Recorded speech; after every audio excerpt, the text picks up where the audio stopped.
Doing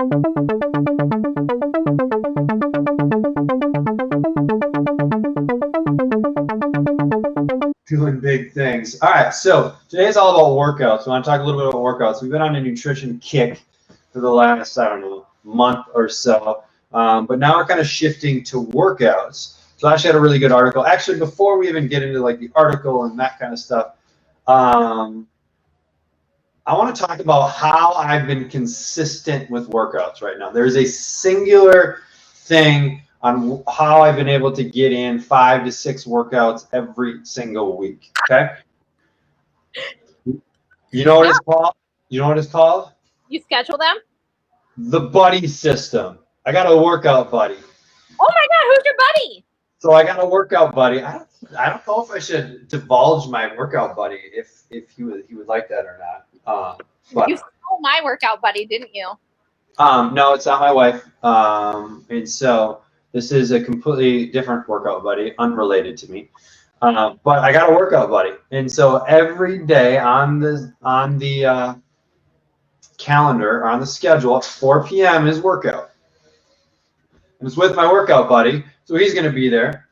So I know that not only if I don't show up, not only am I disappointing myself, but I am also disappointing another person because I have to bring the workout. So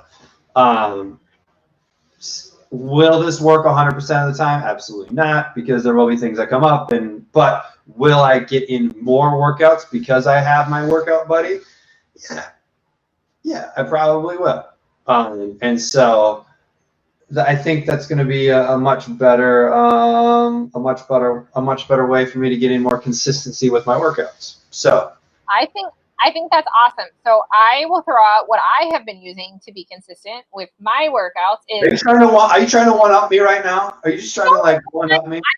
I don't know. Mine is different because I don't have a workout buddy because I have no friends in Mississippi. I have friends. They're just not here. So like having a workout buddy makes it hard. When I do this, I do this. So like I'm teaching a class 2 days a week. And I just do my workout right before I coach. Every Tuesday and Thursday, I go to the gym an hour earlier. I get my workout in, and then I coach my class. I'm already going to be there, and then I go to class and coach it. So that is what I've been doing. So like because I'm already going to be there or I'm going to be near there, I'm scheduling that time to do it. So if you don't have a workout buddy, that is also important. So what's interesting about that is 2 things there. One is what we call triggers, and nothing is what we call stacking, right? So triggers means we do something after or before something else that's already happening. No matter what, it's going to happen. Like you're consistent with it. So yours is like an appointment, like you're working, and so you are going to show up to work 99% of the days, right? And so now that allows you to then stack this other action or other habit or other thing that you want to do on top of the thing that you're already doing. So we do this a lot in the nutrition world. If we're trying to add something new into a routine, rather than just saying, hey, I'm going to do this thing, it's like, all right, what am I already doing consistently? And now let's just stack this either before or after, or put it around this thing. That way there's less chance of forgetting and all of those fun things. So there's really 2 things here, right? We have Ashley's stacking and trigger methodology, and we have Trevor's bring a buddy, social influence methodology. And they're actually kind of a combination of both. So these are 2 really important or really powerful frameworks to be able to do the things we know we need to do, right? Like, and so whether you're trying to improve workouts or nutrition or whatever, are there ways that you can add added accountability through a buddy system or whatever, and then can you trigger it and stack it with something that you're already doing, right? So super cool. And this is just kind of overall behavior change. And that's why I brought it up, not because I was trying to one up you, because there's other.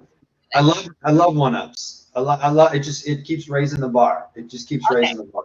But I think like stacking is really, really powerful. Like maybe you grocery shop on Sundays and you want to figure out a time to grocery shop or like to get a workout in on the weekends. Well, before I go grocery shopping, I'm going to hit up FF24 and then I'm going to go grocery shopping. Right. Like there's ways to stack it in our normal lives for habits that we're already doing. And that's why I brought that one up as well. No, I think that's really good.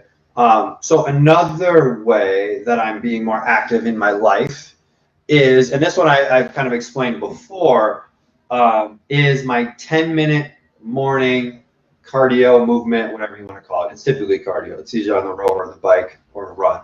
And so most mornings, it isn't every morning, I'm not trying to be perfect.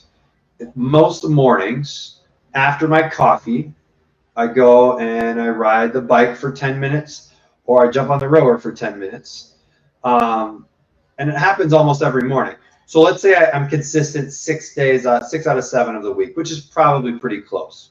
That's an extra hour of exercise that I'm getting every week. And it's usually low intensity. I like to nose breathe through it most of the time. And I'm going to come back to nose breathing because I've got a new technique that's really cool. And I just want to tell people about it. But I try to nose breathe most of the time so I don't get into a very sympathetic state. Like I stay fairly parasympathetic throughout. But every once in a while I'll get on the rower and I'll just try and crush for 10 minutes and like see how far I can go, which is fun too because there's a motivator of trying to hit different numbers and seeing things improve, all important in motivation. But I've pretty been consistent with it because it's convenient. It's in my basement. It's connected to my morning routine of having coffee and other morning routine things that I have. And it just allows for consistency. And so now I'm able to get 60 minutes of activity that I probably wouldn't get otherwise. And so I think the moral of the story is short, quick, mini workouts done frequently or almost daily is a super powerful strategy into just getting more movement in. Maybe it's at lunchtime every day going for a walk, or maybe it's before dinner or after dinner or in the morning like mine. Like I think it's a really powerful way to just stack on activity to our normal workouts. Well, and I'm totally doing the same thing right now. Since we're in the camper, I have to walk the dogs a couple times a day. And instead of it, like, now I know, like, I'm going to get some extra movement in because at these times I'm going to take the dogs for a walk. And I even put them in there because, oh God, I said it out loud and both of them are now standing up. That was a big mistake. But like scheduling those things in there that like, I'm going to do these at this time. One, it's great for them because they know and there's build up to that, but I know I'm going to get up. Like a lot of us are working from home. A lot of us aren't going anywhere still at this point during this, or we need ways to break up our day. Like take your dog out. Like, and yes, it's not going to be exercise, but it gets you outside, which everybody needs, and gets you moving and like breaks up the flow of your day. I think is, puts in some kind of different flow in your day can be really powerful too. Right. And so this stuff, these kind of everyday things are typically lower intensity, more movement based. Maybe it's a foam rolling routine. Maybe it's mobility. Maybe it's some easy cardio, nose breathing. I like to do it outside if I can, especially if it's early. Like if I'm not working out at 4:30 a.m. and the sun's coming up and getting some like sunshine into my eyes early in the morning when the UV is a little lower, all good things.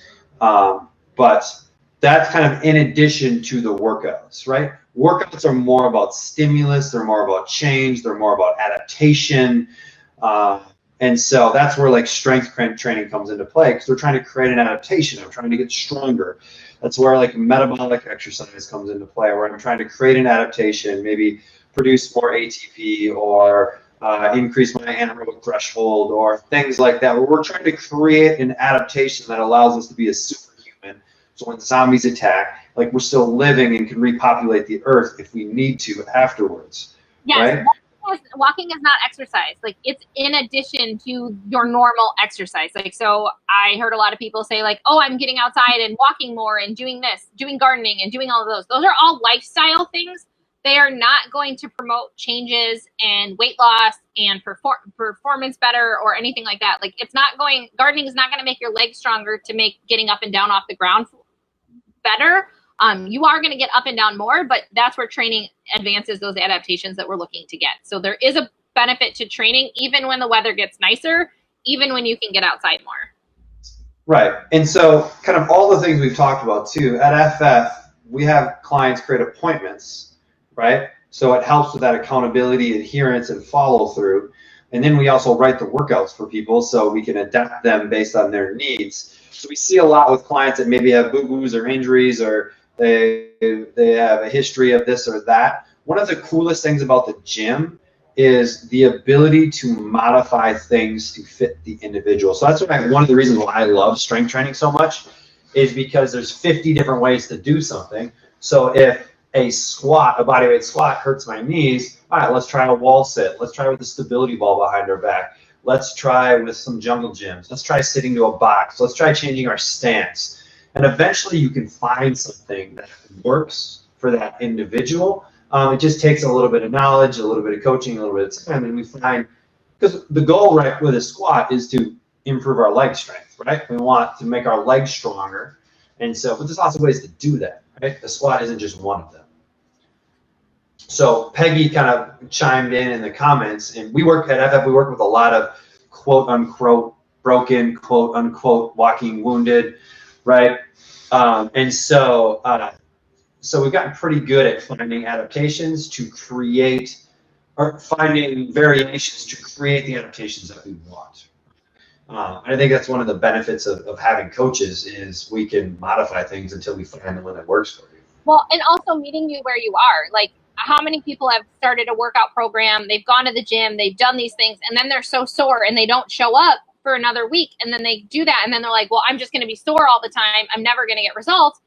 Whereas when someone starts with us, we're meeting them where they're at to progress them forward. So like, and we know that, hey, you're probably going to be a little sore after our first workout. Like, it might happen for the first few times, but show up on Thursday or show up on your next session.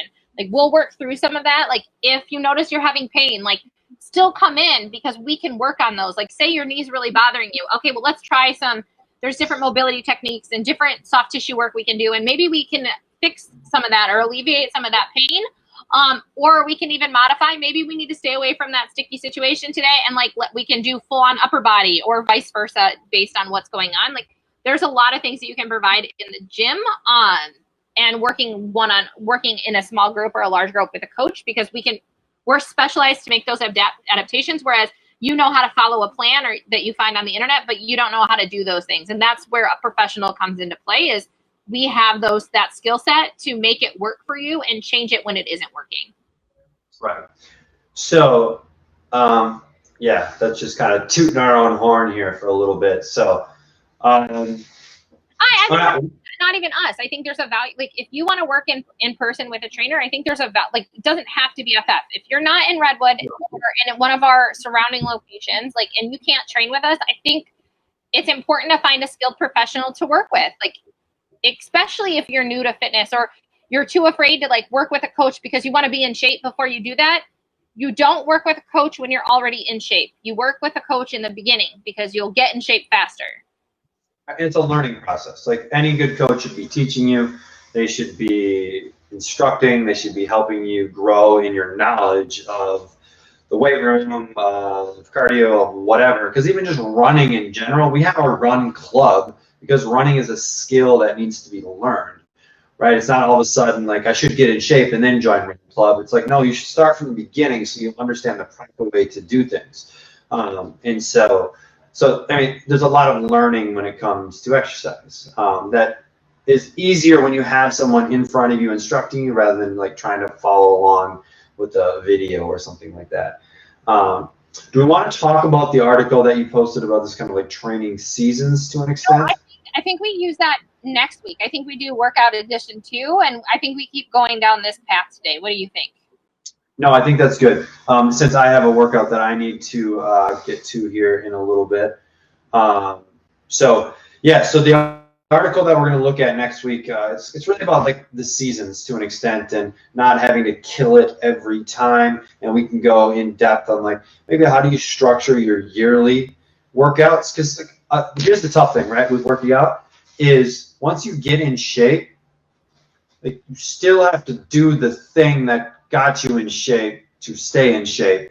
Maybe you don't have to do it as frequently, right? But it's not like we magically get in shape and then we can sit back and not do anything, which I won't want to do anyway. But that was very well put. I really liked that. So working out is really about finding the things that you enjoy and finding those intrinsic motivations on why you work out, whether it's health benefits, mental benefits. I think weight loss is good for a period of time, but I think it needs to evolve from that. It needs to evolve into the other things that can continue to kind of keep you motivated to an extent, and understanding that motivation comes and goes, and you have high motivation some days and low motivation other days, and finding your minimum. So you're like, all right, this is what I'm going to do no matter what. If I get more, great, awesome. It's like sprinkles on your ice cream, not necessary, but does make it better type of stuff. The chips make it better. Sprinkles make it gross. Chocolate chip flavored sprinkles. The colors, like you need the colors. You need the artificial colors to go into my brain to make things work better. I think they have the opposite effect, but okay. All right. Do you have anything that you want to riff on for a little bit? For a minute? While you go make your drink so we can find out how your suicide goes? Yeah. Okay. So I have been talking a lot about consistency in our FFI group, and I think it's definitely something that we could talk about here. Consistency over time. And since Trevor and I kind of talked about consistent with workouts, and I'm only training at the other gym twice a week. So that means I'm only guaranteeing myself 2 workouts. But I know that 2 workouts every single week gets me at 8 workouts in the month. I've also added in, I scheduled in a Saturday one. So now I go 3 times. So 12 workouts a month is kind of my goal. So I also didn't set a goal that is me working out every single day. And after 1 week, I'm like, I'm never going to do this. So making sure like we're showing up consistently and like what we're doing is realistic. And that's a huge thing. So if you're new to working out, or maybe you've even been doing it for a long time and you want to do 5 days a week, it's very hard to just start doing 5 days a week and be very, very consistent with that. So knowing that it's okay to start at training 2 times a week and being consistently showing up 8 times a month for that, and then progressing to try and train 3 times a week or 12 times in the month, and kind of checking that off in the calendar. So I actually keep a calendar, and I give myself big W's that I circle in fun colors, and those are my workouts. And it's for right? For my win, my workout or my win. So on my calendar, I can actually see my consistency if I'm showing up, 1, on the days that I wanted to be working out, and 2, that I'm showing up every week consistently for myself. And I do throw in, if I get a bonus workout in, I put that in there because then I can see kind of where things are at for myself too. And I think that can be really beneficial.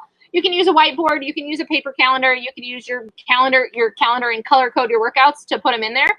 So you can visually see when you're getting workouts in and if you're being consistent or inconsistent.